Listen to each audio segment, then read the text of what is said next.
All right, so we're diving deep today, and got to say, thanks for bringing this one to our attention. Don Miguel Ruiz's The Four Agreements really seems like a book that's, well, touched a nerve with a lot of people, Hmm. and we're going to, dig into it and see what we can pull out that's really going to resonate with you. Yeah, I think it's that framework, right? That clear, practical way of looking at, how we kind of trip ourselves up and how we can break free from that. Okay, so Ruiz kicks things off by talking about the Toltecs. These women and men of knowledge, he calls them, from ancient southern Mexico. Not like a nation, though, more a society of like super insightful individuals, almost like scientists and artists, really focused on this spiritual knowledge. And their gathering place, their hub, was Teotihuacan, close to what's now Mexico City. They called it the place where man becomes God. Pretty heavy stuff right off the bat. It definitely sets the tone, doesn't it? I mean, it's not some, new age fad. It's coming from a deep understanding of human consciousness, like way back. That focus on inner work is really what makes it so relevant, even today. Totally. And that brings us to this idea of the dream of the planet. Imagine this. It's like the collective reality we all live in, the rules, the beliefs, laws, religions, everything. It's like we're all in this massive shared agreement about how things are, even if we don't realize it. And it's so ingrained that we just accept it, right? It feels like Yeah. capital R reality. But it's a construct, something we've all kind of bought into, and it shapes how we see the world, ourselves, everything. And so we get domesticated, right? Starting as kids, we learn how to function within this dream. We get the names for things, what's okay to do, how to judge, all that. No, don't touch. Good boy. That's bad. It's like a download programming our whole system. Reward and punishment, right? That's huge here. We figure out quick what gets us approval and what gets us in trouble. It starts shaping who we are. And sometimes I think we end up hiding parts of ourselves, trying to be what we think others want, all to avoid those like negative consequences. I wonder, do you see this domestication happening in, say, like modern social structures, even beyond just childhood? Well, it's interesting. Yeah, like on social media, for sure. You see it all the time. That pressure to project a certain image, the fear of backlash for, you know, having the wrong opinions, like this constant adult domestication, we're still being shaped, even in the digital world. So from this whole domestication thing, Rui says we get these two figures inside us, the judge and the victim. The judge is that voice in your head, the one that's always evaluating, using your internal book of law, all your beliefs, to constantly tell you where you messed up. Yeah. It's not usually very encouraging, is it? It's like the internalized critic, all those expectations from society, from parents, whatever, always kind of running in the background. And yeah, not much nuance there. It's mostly black and white. Do this, don't do that. And the victim, well, that's the part of us taking the hit, right? Carrying the guilt, the shame, always feeling not good enough. So it's this cycle, mess up, judge slams you, victim feels terrible. And what's crazy is how we replay those mistakes. It's like punishing ourselves over and over for the same stuff. Talk about inefficient. Animals, they learn from a mistake, they move on. But us, we ruminate, we replay those failures. It's like we're addicted to feeling bad. And to make matters worse, Ruiz says something like 95% of what we believe is actually a lie. 95%. No wonder the dream of the planet can feel like a nightmare sometimes. It's built on lies, fear, violence, injustice. It really shows how much of the bad stuff we experience isn't really from outside, but it's from those internal stories, those beliefs. And the big idea here, right, is that we make agreements all the time with ourselves, with others, with society. But the ones that really matter, the ones shaping our lives, are the ones we've made with ourselves. Who we are, what we believe. And if those agreements are based on fear, well, they drain our power. So for you listening right now, what are those agreements you've made with yourself? Maybe you haven't even said them out loud, but they're there. That's where the work starts. Totally. And that's what this deep dive is all about. Ruiz gives us 4 new agreements, super powerful ones, to break free from those fears, reclaim our power, and create what he calls a personal dream of heaven. So let's jump into the first one. Be impeccable with your word. Okay, this one's huge. Ruiz says it's the most important, but also maybe the hardest to really live by. He's not just talking about casual chatter here. He's talking about the word as this power to create, like a divine gift. What we say, even what we think, it manifests our dreams, our feelings, who we are. Whoa, that's deep. He talks about how the word can create beauty, freedom, but also destroy, manipulate, even enslave. Misusing it is like black magic, but using it right, with intention, that's how we create heaven on earth. I love that connection he makes. Our words shape our reality. It's a huge responsibility, how we communicate with ourselves and others. He uses a powerful example like Hitler manipulating a whole nation through fear to show how potent words can be. But then he brings it down to our personal lives. He says our minds are like fertile ground and words are seeds. Fear-based words, they plant doubt, negativity, and create drama. It's like we cast spells on each other without even realizing it. That image of fertile ground is so helpful. A little negative comment, a self-doubt, it can grow into this huge limiting belief. And we've all heard them, right? You're not pretty enough. You'll never be good at that.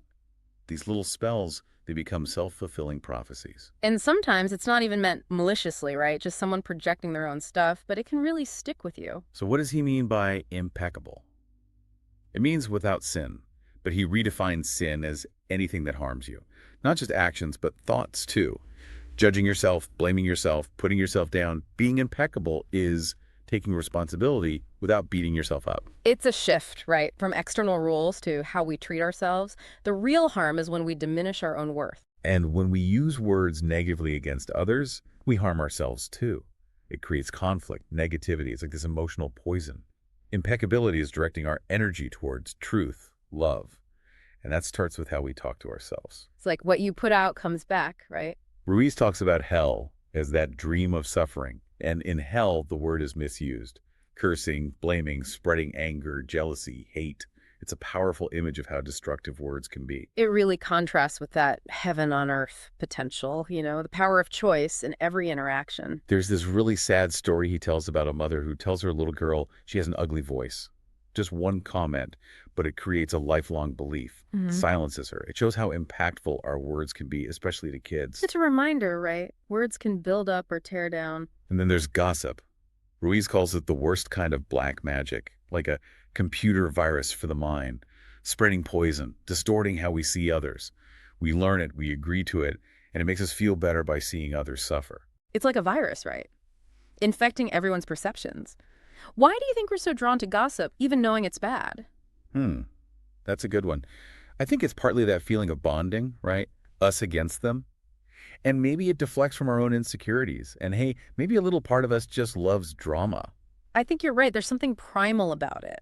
And we do it to ourselves too, right? That constant self-criticism, that judgmental voice in our heads. It's nonstop, isn't it? It shapes how we see ourselves. But the good news is being impeccable protects us from those spells. And get this, Ruiz says the more we speak truth and love to ourselves, the more self-love we have. It's self-protective, right? When our words are true, kind, negativity loses its power. So he says, make this declaration. I am impeccable with my word. It's a commitment, a shift to transcend that suffering.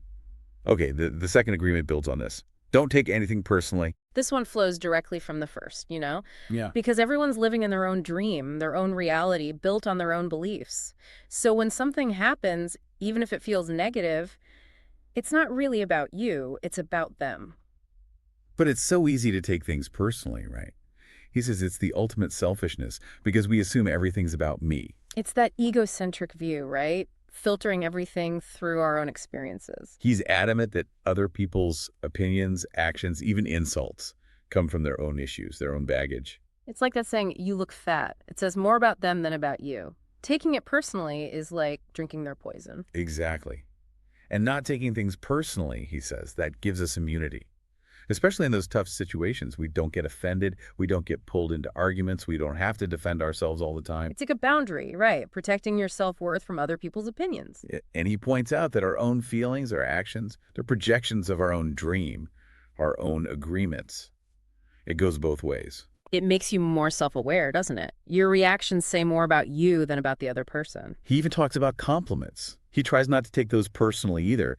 Praise or criticism, it's about staying grounded in your own truth. Finding that inner validation, right? Not needing it from outside sources. Even when someone says, you're hurting me, he says it's their own wounds being touched, not your words themselves. Yeah, we can't control how others feel. Yeah, we can't control how others feel, right? He has this analogy like life is your movie and you're the director. Everyone else is a supporting actor. Their lines are based on their scripts, not yours. It's a good way to visualize it. We create our own experience and other people are just doing their thing. He says anger, hate, jealousy, sadness, it all comes from fear. And when we stop taking things personally, that fear lessens and those emotions lose their grip. It's connecting back to that first agreement, right? Impeccable word. Not taking things personally. Less fear, more peace. He even says that violence, at its core, isn't personal. It's hard to wrap your head around, but he's saying it comes from the perpetrator's own pain, their own messed up dream. Trying to understand the roots of those actions, Yeah. right? Not just seeing it as an attack on you. And it applies to our own negative self-talk, too. He says even that shouldn't be taken as the absolute truth. He even mentions this Toltec idea of allies, other influences on our thoughts. It's like creating distance from that inner critic, right? Not believing every negative thought. He explains how we can have these internal conflicts, like different little beings in our minds, all with their own beliefs. I like that. It explains why we feel so conflicted sometimes. And taking things personally, he says, it just leads to suffering. And sometimes it's like we're unconsciously agreeing to help each other suffer. Yeah, like we're in this drama together, and it takes awareness to break free. He says, trust yourself, your inner knowing, rather than expecting truth from others, because everyone's living in their own dream. That self-reliance is key, finding your own truth. He says, when you can truly see others without taking things personally, it protects you. Even from lies, betrayals, you understand it's coming from their own fear. More compassion, right? Understanding that their behavior comes from their own stuff. And when someone who's not treating you right walks away, he sees it as a gift. It's a reframe, right? Not rejection, but self-preservation. He says, not taking things personally, it frees you. Anger, jealousy, sadness, it all fades. Emotional freedom, not letting the outside world control how you feel. So this agreement, it breaks those habits that trap us in hell and protects us from those negative people, those black magicians. He says, write it down, remember it. Don't take anything personally. It's about navigating the world with an open heart, following your own path.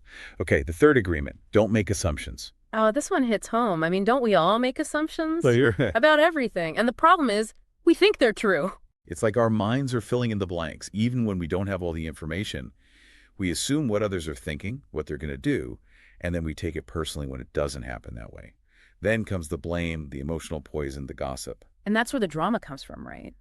Assumptions and taking things personally. It's like we're constantly battling for control. Exactly. And assumptions lead to misunderstandings, gossip, spreading that negativity. And why do we make them in the first place?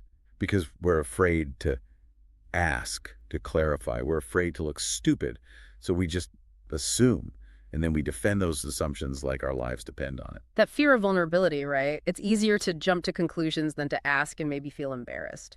Ruiz talks about the big mitote. It's like this chaos in our minds, all these voices, opinions, interpretations. It makes us misinterpret everything.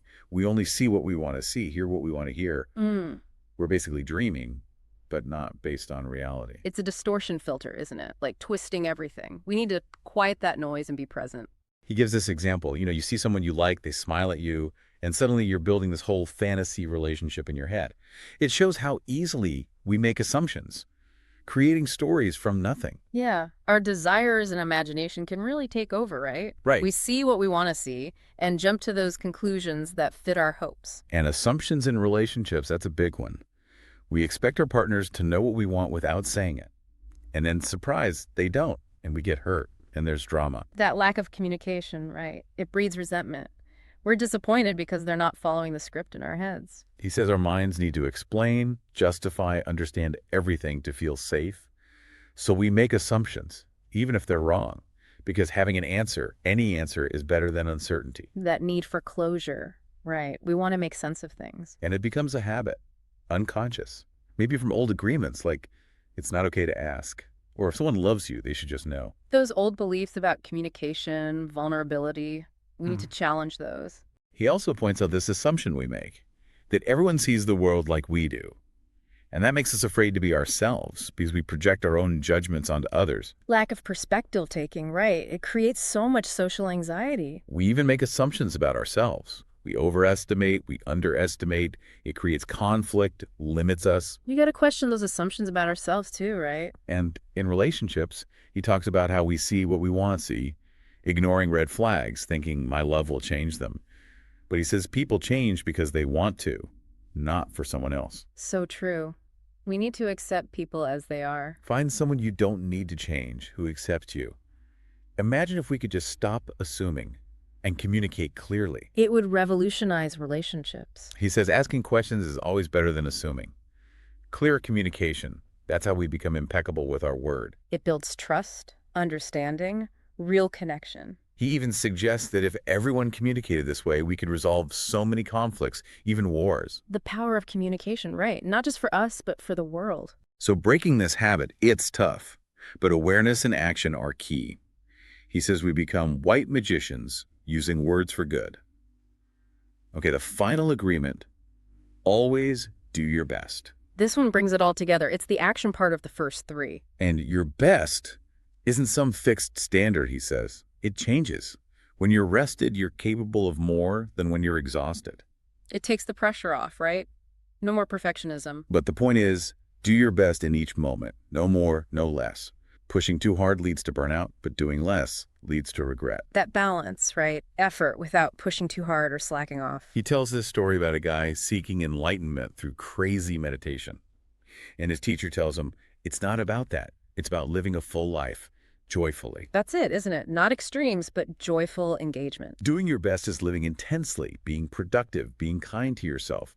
And the joy should come from the doing, not just the reward. Finding that intrinsic motivation, right? Enjoying the process itself. So many people only act for rewards, he says. They don't enjoy the doing. It's about aligning your actions with your values, finding what you love. Doing your best silences the judge, he says. No regrets. It's self-compassion, isn't it? Quieting that inner critic. And when we do our best, we learn from our mistakes, we grow. Always improving. And when you do your best because you want to, not out of obligation, it doesn't feel like work.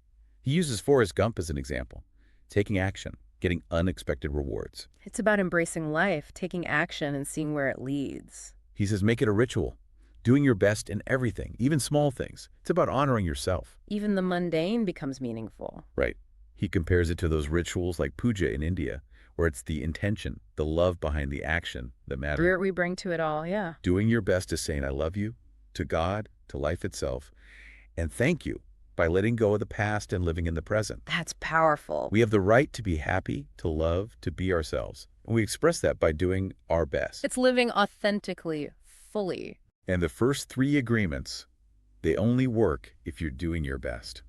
It's not about being perfect, but striving.